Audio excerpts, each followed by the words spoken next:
Alright guys, so I'm currently in Edmonton inside of my Model 3 Standard Range Plus. Rear wheel drive, of course. I'm gonna be driving down to home from Edmonton.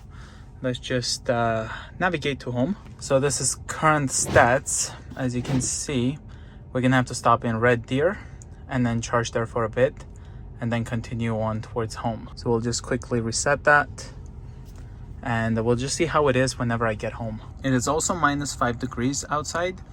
We're at 62% battery. As you guys can see, it says 259 kilometers is the range. It's also snowing, as you can see, and the car has the Nokian Hakkapeliitta R3 winter tires, 225/45 R18s on the Tesla Aero wheels without the hubcaps. It just has the Tesla center cap in there, as you guys could see when I walked towards the car. 19.5 degrees for the temperature. I have the heated seats on. I'll also turn on the rear defroster. So let's get moving.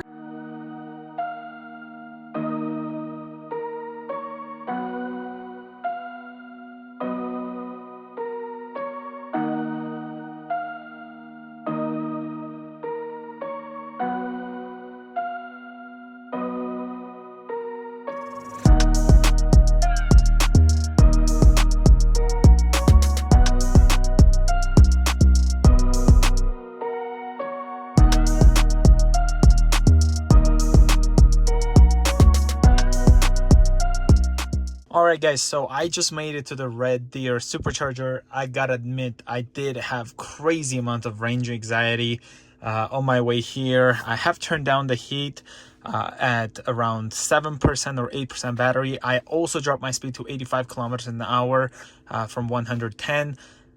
It did not look like I was going to make it here. Vehicle consumes battery power while idle. Charge now to ensure vehicle will start and avoid potential battery damage. Recommend charging now. We left at 8:15 p.m. from Edmonton. Now it's 9:48 p.m. and we're at Red Deer. So yeah, I mean, let's just see how it is. Wow, 3%, 12 kilometer range. That was a really big range anxiety right there. So minus 6 degrees. Let's go get this plugged in. I like this place a lot more. It has a McDonald's right there, so I can go grab a coffee. Wow, it actually got real dirty driving in this snowstorm. Many semis have been kicking up rocks directly at it by passing me. So hopefully I don't get a crack on the windshield, but it was really bad. I was getting like beat up by rocks. So we're charging at 1200-ish kilometers per hour and we're at 7% already. So it charges really fast whenever you're really low on battery. So I mean, it's better to get here with smaller battery because then it charges super fast, but it is nerve-wracking. Just grab the coffee. Is it just me, or is the Tesla actually like defrosting or melting the snow that are on the sensors? Like, look at it. There's the parking sensor right there. And then here, like if you look at it, it feels like it is defrosting the parking sensors, as you can see. Look at that. Do you see that? Wow. I did not know that. What about the cameras here? I mean, yeah, you can see the snow on it is pretty much melting off. And you can see the sensors. Let's see how many percent it is by just grabbing a coffee and using the restroom. Got some ice. We are at 47%. And if we were to go home right now, we'll be with negative 11% battery. We have driven 154 kilometers and used 29 kilowatt hour. Average is 190 watt hour per kilometer. So we're at 77%. It's also 10:19 p.m. It says that we should be home with 16% battery. Let's see how it goes.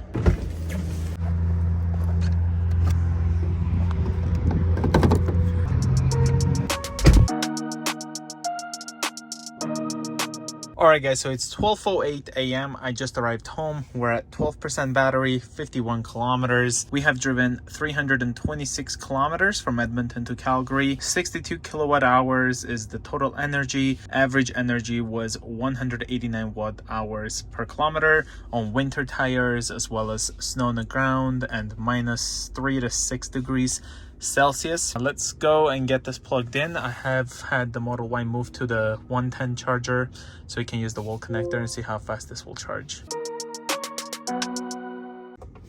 We also have there will be significant less energy available from your battery if it gets colder. We recommend charging now. It's set to 100%. We're gonna reduce this to around 90%. So let's get this plugged in.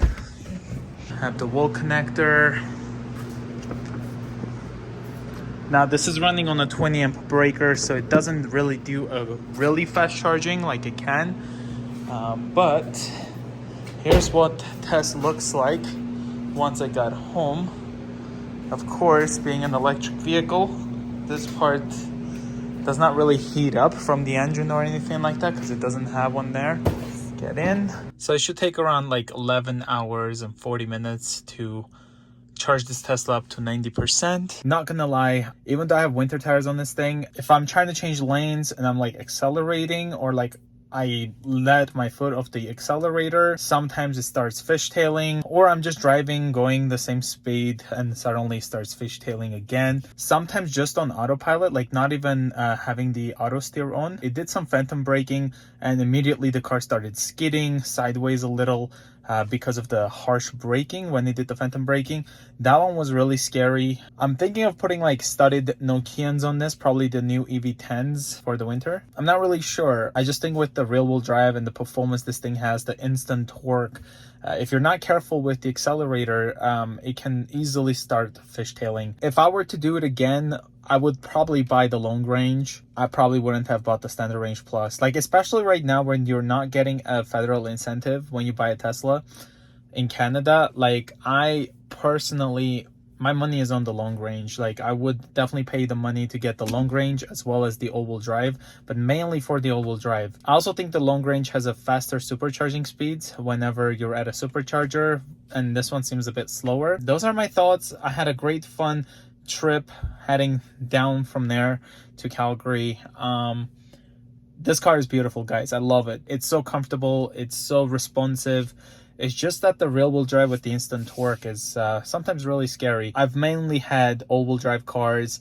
My C300 4MATIC was amazing in the winter. This car, I was almost stuck a little in the parking lot, again with winter tires because of the rear wheel drive. With my C-Class, I've only got stuck once, and that was right in front of my house when we had like insane amount of snow. So yeah, that's pretty much it, guys. Hope you enjoyed today's video. If you're new, consider subscribing. I will see you guys in the next one. Bye, guys. 11 hours and 15 minutes. If I were to plug into the 110 outlet, it would have taken over 24 hours. I've done a video when I done that, so go check it out.